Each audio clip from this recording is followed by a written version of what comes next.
Right in the centre of Manchester, right outside the showpiece town hall, is the biggest piece of public sculpture we've now got in the city centre. It's the Albert Memorial.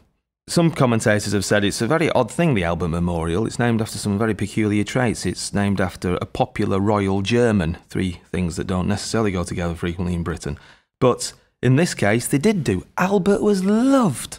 He was the consort, the husband of Queen Victoria, and he was loved in Manchester in particular.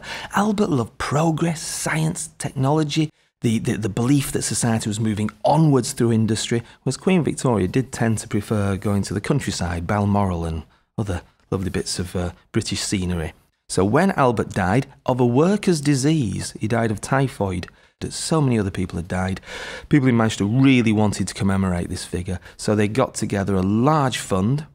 There were various rows about how they're going to use that fund, and they decided to commemorate him with the aid of the architect, a man called Thomas Worthington, in this remarkable structure, which is based on a piece of church furniture from a church in Pisa in Italy. But Thomas Worthington had been there. It's called a ciborium, the form of the canopy. Underneath that, they got another sculptor, very famous sculptor, Matthew Noble, to put in the statue of Prince Albert. The other big row, as always, was where to put this thing. Originally it was going to go in Piccadilly Gardens, but then at that time there was a royal infirmary that was very classical with big columns. So they decided we couldn't put it there because we've got this Gothic, which is the form of this canopy, structure, we can't put it there. But then they came up with a little secret plan. They decided to put it in front of the town yard, which was where they had all the dust carts and all the rubbish collecting machines. Some of the councillors, with a bit of progressiveness in their minds, knew they were going to build a town hall there. So the Albert Memorial ended up, when it was originally completed in 1867, facing the dust cart yard.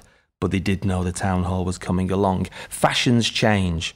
And while it was well loved throughout the first 100 years of its life, or maybe 80 years of its life, by the 50s and 60s, people were saying it was looking tired, bits were actually falling off, it needed repairing. What should we do with it? One councillor in the town hall suggested, since we're building motorways around Manchester, we should break it up and use it underneath the motorway just to hold the motorway up. But other people were far more clear-sighted. They kept it, it was preserved, and now it remains Manchester's keynote public artwork.